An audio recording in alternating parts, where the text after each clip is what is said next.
আসসালামু আলাইকুম viewers, welcome to Pet Urban once again. আর আজকে চলে এসেছি আরো একটা নতুন ইন্টারেস্টিং ভিডিও নিয়ে।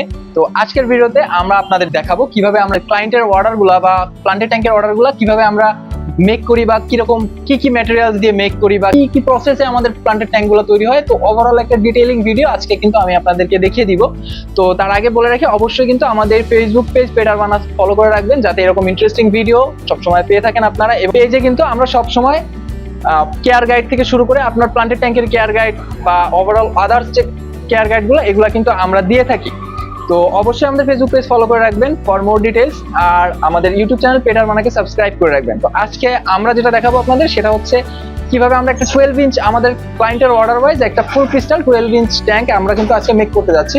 তো সেই ট্যাঙ্কেরই কিভাবে মেক করতেছি, মেকিং প্রসেসটা আমি দেখিয়ে দেবো এবং তারই সাথে আমি বলে দেবো কি কিভাবে আমি মেনটেন করছি বা আমার ক্লায়েন্ট কিভাবে এই ট্যাঙ্কটা মেনটেন করবে। তো আমাদের ট্যাঙ্কটা হবে একটা ফুল 12 ইঞ্চ ক্রিস্টাল ট্যাঙ্ক, এবং ক্রিস্টাল ট্যাঙ্কের মাঝখানে একটা বনসাই ট্রি থাকবে, বগুড প্লাস আনুবিয়াস নানা দিয়ে বনসাই, এবং তার সাথে থাকবে সিড কার্পেটিং, যেটা আমরা সিড কার্পেটিং করব এবং কিভাবে এই কার্পেটিং থেকে আমরা সিড জার্মিনেট করতেছি পুরো জার্নিটা আমি আপনাদের আজকে ব্রিফ করে দিব।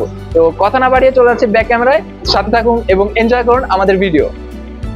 স্ক্রিনের উপর আপনারা দেখতে পাচ্ছেন আমরা প্লেটের উপরে আমাদের বনসাই ট্রিটা কিন্তু অলরেডি রেডি করে রেখেছি এবং সেটাকে প্লেস করেছি, এবং কিছু ফলস লেয়ার দিয়েছি আমরা ক্রাস্ট গ্রাভেল দিয়ে, এবং তার উপরে কিছু অসমোকট ছড়িয়ে দিচ্ছি বা গ্রাউন্ড ফার্টিলাইজার ছড়িয়ে দিচ্ছি, যাতে ইন ফিউচার আমাদের কার্পেটিং প্ল্যান্টগুলোর কোনো প্রকার নিউট্রিশন ইস্যু না আসে। এবং গ্রাউন্ড ফার্টিলাইজার ঠিকঠাক প্লেস করে আমরা এখানে অ্যাড করব অ্যাকোয়া সয়েল, এবং আমরা এখানে ইউজ করেছি অ্যামাজনিয়া অ্যাকোয়া সয়েল, যেটা ট্যাঙ্কে বেশ লং লাস্টিং এবং ট্যাঙ্কের প্ল্যান্টদের বা কার্পেটিং প্ল্যান্টসের জন্য খুব ভালো নিউট্রিশন সোর্স হিসেবে কাজ করবে। তো সয়েলটা দেওয়ার পরে আমরা সয়েলগুলো খুব সুন্দরভাবে প্লেস করে দেবো, যেহেতু আমি চাচ্ছিলাম বা আমাদের ক্লায়েন্টের রিকোয়ারমেন্ট অনুযায়ী যে এই ট্যাঙ্কটাকে মাস মোর লুক্রেটিভ করার জন্য আমরা এটাকে একটা স্লোপ টাইপ করতে চাচ্ছি, যে সামনের দিক থেকে মানে ফ্রন্ট গ্রাউন্ডটা হবে স্লপি এবং ব্যাকগ্রাউন্ডটা বা মিড গ্রাউন্ড থেকে ব্যাকগ্রাউন্ড পর্যন্ত হাইট এলিভেট হয়ে যাবে আস্তে আস্তে করে। আর সেটা আমরা করছিলাম সয়েলের মাধ্যমেই, কারণ ক্লায়েন্টের পুরোপুরি অর্ডার ছিল, যেহেতু অনেক দামি একটা সেটআপ আমরা মেক করছি। তো আমরা পুরোপুরি অ্যামাজনিয়া সয়েলের প্যাকেট কিন্তু শেষ করে দিয়েছি আমাদের ট্যাঙ্কে। আর এটা আরো একটা বিষয় খুব বেশি হেল্প করবে, যেটা হচ্ছে আমাদের ট্যাঙ্কটার লংজিভিটি বা ট্যাঙ্ক সাস্টেইন করার, ট্যাঙ্কটা এস্টাবলিশ হওয়ার চান্সেস অনেক বেশি থাকবে এবং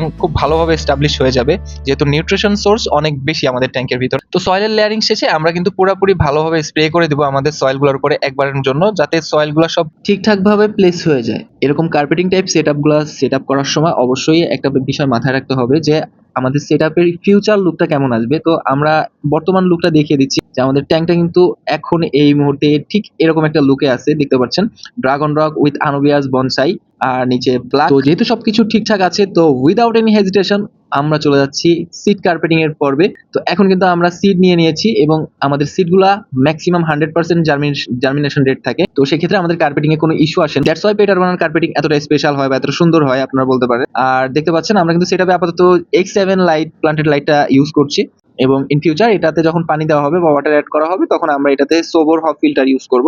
সাথে অলমোস্ট 10 ইঞ্চ বাই 10 ইঞ্চের anubias tree, bogwood, dragon rock and anubias attach করে তৈরি করা হয়েছে, এবং এটি হচ্ছে আমাদের 12 inch full crystal tank with diamond ageing.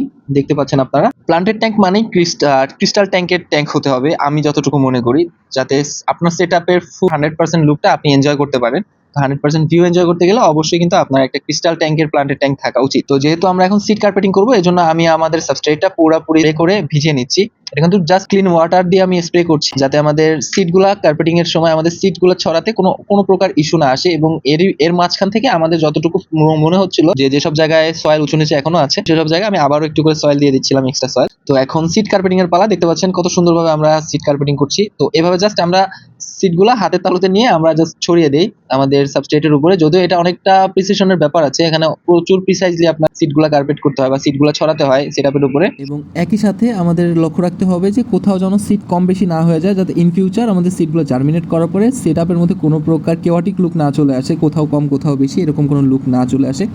এবং সিটগুলো পুরোপুরি ছড়ানোর পরে আমাদের ফার্স্টলি সবগুলোকে আবারও স্প্রে করে ভিজিয়ে দিতে হবে, এবং হিউমিডিটি লক করার জন্য আমাদের অবশ্যই কিন্তু এটাকে পলি বা র্যাপিং পেপার দিয়ে ঢেকে দিতে হবে উপর থেকে, এবং লাইটটা জ্বালিয়ে রাখতে হবে।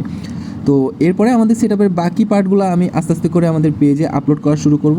তো যারা এতক্ষণ পর্যন্ত আমার ভিডিওটি এনজয় করছিলেন সবাইকে ধন্যবাদ, এবং আজকের মতো আমাদের ভিডিও এ পর্যন্তই।